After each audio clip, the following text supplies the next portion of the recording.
Let's check in with Joseph Lindsley in Ukraine. Joe, I was thinking about you over the holiday period. I kept hearing about heavy snowstorms, drone warfare. What's the latest where you are? Well, Bob, good afternoon from Kyiv, and it is indeed snowy here today and very cold in the 20s. And I would say thanks to air defense and thanks to Ukraine disrupting Russia's Black Sea fleet, we are not drowning in missiles right now, but there is this growing swirl of negative propaganda.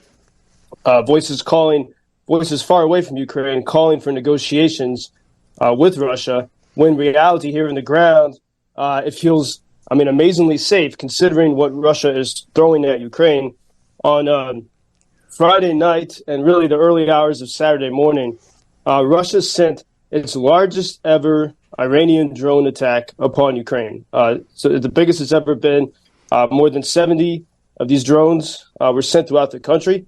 And it's interesting that Saturday was also the 90th anniversary of the Holodomor, which is the Soviet-created famine under the leadership of Joseph Stalin that was a genocide against Ukrainian people.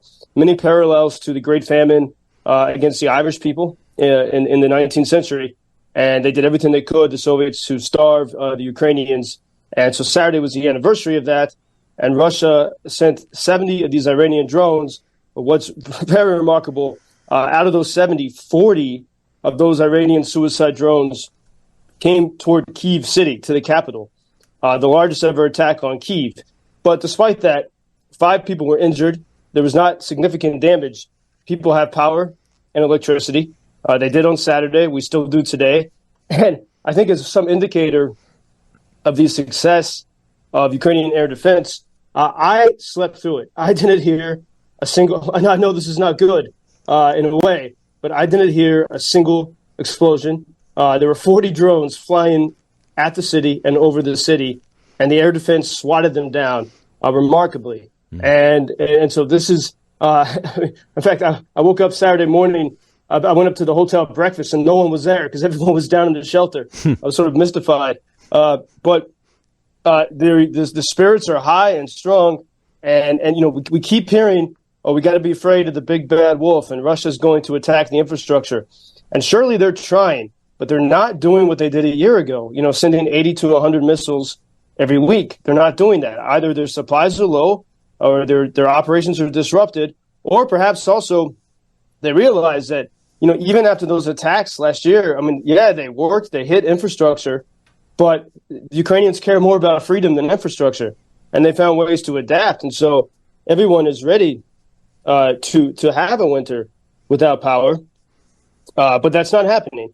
And it's interesting, though, how the disconnect, when we see the stories and read about this in the press, the Washington Post, for example, said, despite the relative quiet, this is referring to Kyiv in the preceding weeks and months before that attack on the weekend. And the Washington Post says, despite the relative quiet, the mood in Kyiv had been darkening for weeks. And as senior military officials acknowledged that Ukraine's long-awaited counteroffensive had largely stalled and international attention shifted to the war in the Gaza Strip. But that's just not right to say that the mood was dark. It's anything but. Whether you're here in Kyiv or where I've been in Kharkiv, 30 miles from Russia, a city which does get hit because it is closer to the front, although not as often as it has been, but the Russians do continue to attack, send missiles there. The mood is anything but dark. Shops and businesses are reopening. People who were abroad are returning. And it's a lie to say the mood is dark. And, as I was observing the hours, really 45 minutes after that attack ended on Saturday, my hotel here in Kyiv and all the other journalists and foreign aid workers, they're happily eating a lovely breakfast, and enjoying life, and no one's complaining. But then they go and they write these stories saying that the mood is dark, and that's not just. Where do those stories come from, do you think? And I'm glad we get the real story from you. Well, part of it is the need for drama in journalism, which, but there's enough drama here every day, if you just dig a bit deeper. Yeah. There's a book called Scoop by the British writer Evelyn Waugh. And when I had an internship at U.S. News when I was in university at Notre Dame, and my boss was Michael Barone, the great political sort of theorist in America and reporter. And he put a copy of this book on my desk the first day on the job, of Evelyn Waugh's Scoop. And the book is a satire of British journalism in the 1920s or 1930s, maybe, going to cover a foreign war. And the journalists are always drunk, and they're running to file their stories, and they tend to make stuff up sometimes. Now, there's many brave journalists here, but in the rush to file stories, you get caught up in narratives and swept up in narratives, and then your editors expect you to follow those narratives. And my boss, Barone, that boss at U.S. News, said that this is the truest book about journalism ever written. And I do see some of that here. And then, it's not just the journalists, though. And again, I have respect for the ones who put themselves in harm's way. But we also, there were reports over the Thanksgiving weekend about that it came from German media that Germany and the U.S. behind the scenes are pushing for Ukraine to negotiate. And this is definitely happening. I mean, it seems, we've known this for a long time. Many people in the Pentagon are afraid of the idea of Russian defeat. And so, but I think I encourage everyone to start to pay attention to see that we're going to start seeing more and more of these headlines calling for negotiations. But and then they can cite these stories that talk about the dark mood and the fear. But the fact is, Ukraine is in a stronger position than it has been ever since the full-scale invasion started.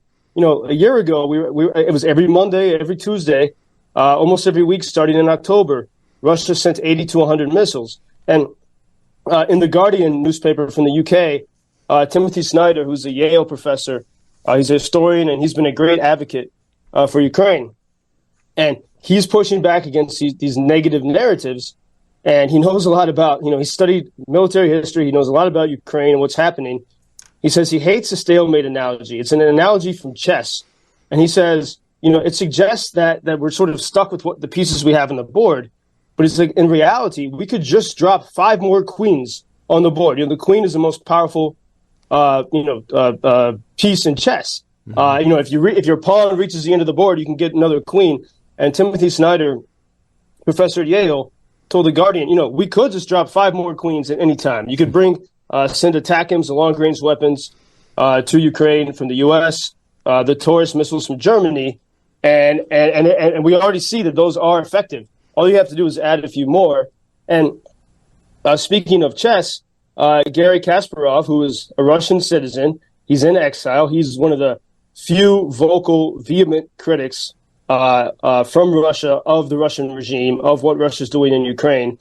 And he said this today. He tweeted, always waiting for Russia to escalate has failed. Any war worth fighting is a war worth winning. And so really the argument there is, everyone's always afraid. Russia says, if you do this, we're going to, do something worse. And they keep saying that, but that never, the red lines keep being moved. Mm-hmm. And but we have everyone still living in this fear of Russia. And it goes down to a micro level. Like, if the people on the streets of Kyiv and Kharkiv are not afraid, why are they afraid in Washington, in Berlin, in Paris, and maybe sometimes in London? Good questions. And I need to get that book. What's it called? Scoop? Scoop, yeah, it's hilarious, and there are some.